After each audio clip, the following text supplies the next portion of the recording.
everybody, and welcome back. I don't know why I'm in such like a giddy mood, especially because I'm about to tell you a true crime story. Probably reel it in a little bit. I'll calm down. In today's video, I will be talking to you about the BTK killer. Now you might be thinking, BTK? What does that stand for? Bind, torture, kill. That already makes you go a bit, huh? You might want to stay tuned for what this story is about. Wichita, Kansas. A quiet, working-class city smack in the center of America. The kind of place where people left their doors unlocked, kids played outside until dark, and everyone knew their neighbors. But starting in 1974, something terrifying slithered into that normality. A man that became known by 3 chilling letters: BTK. Bind, torture, kill. And the scariest part was that he was hiding in plain sight.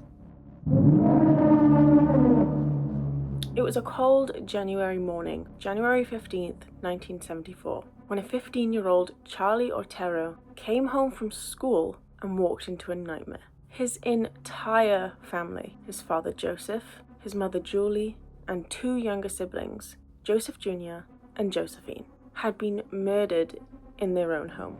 Tied up, strangled, brutally violated.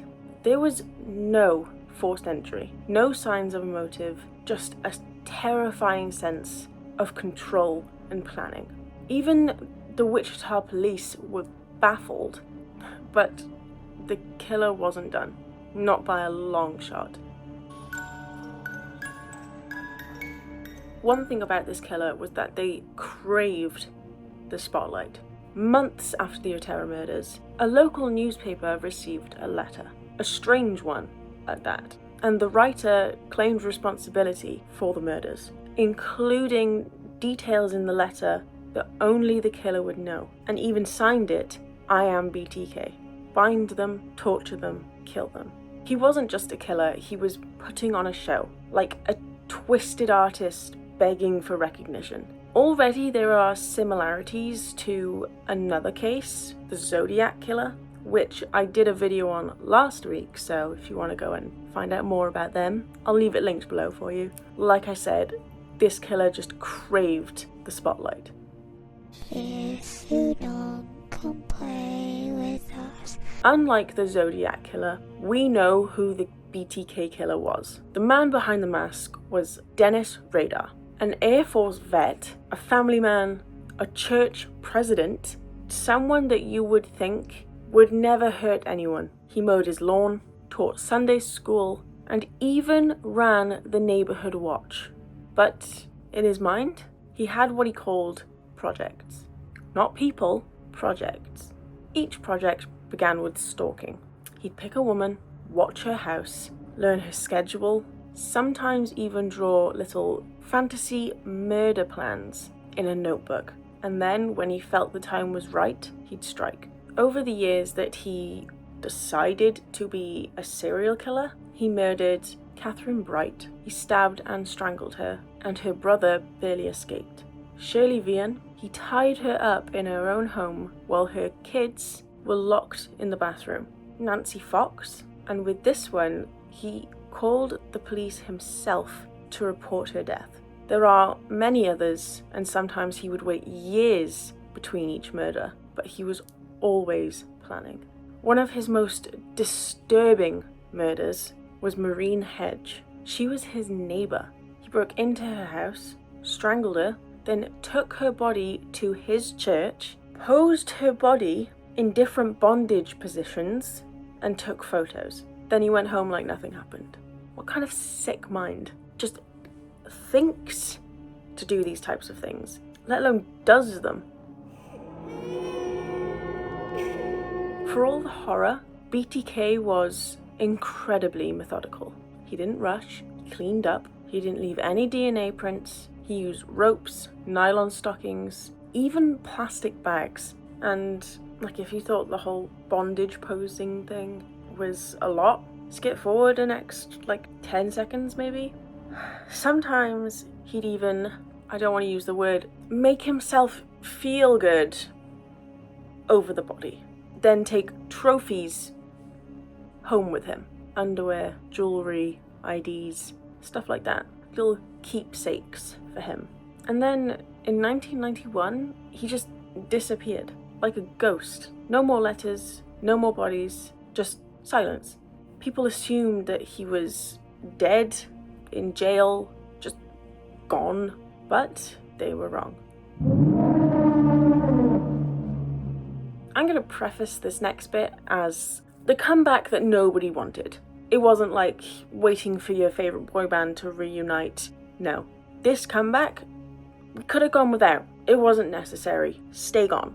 In 2004, 13 years after his last murder, or known murder, BTK came back. Like a horror movie villain that had just been biding his time. He sent packages to newspapers, photos of old victims, scanned ID cards, poetry, even word puzzles, and cereal boxes with little clues in them.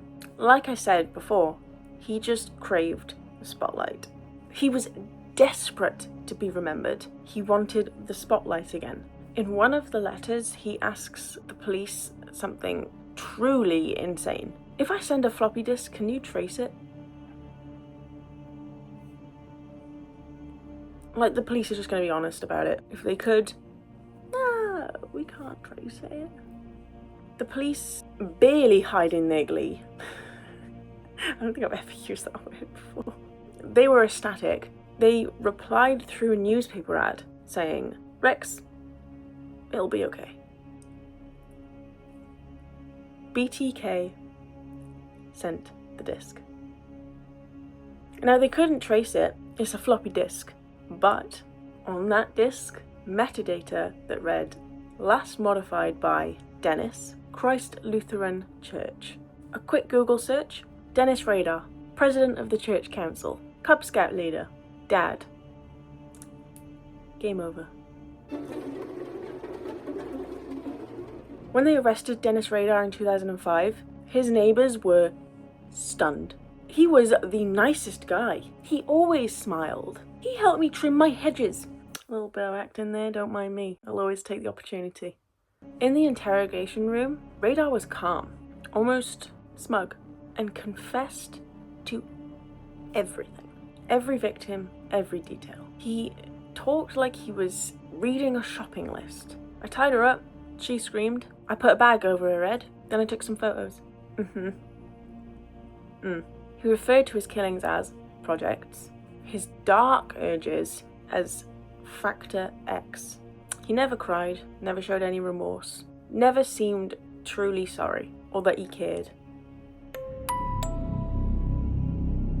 In court, Rader stood before the judge and explained every single murder in detail, victim by victim, blow by blow, and the courtroom was silent apart from his voice.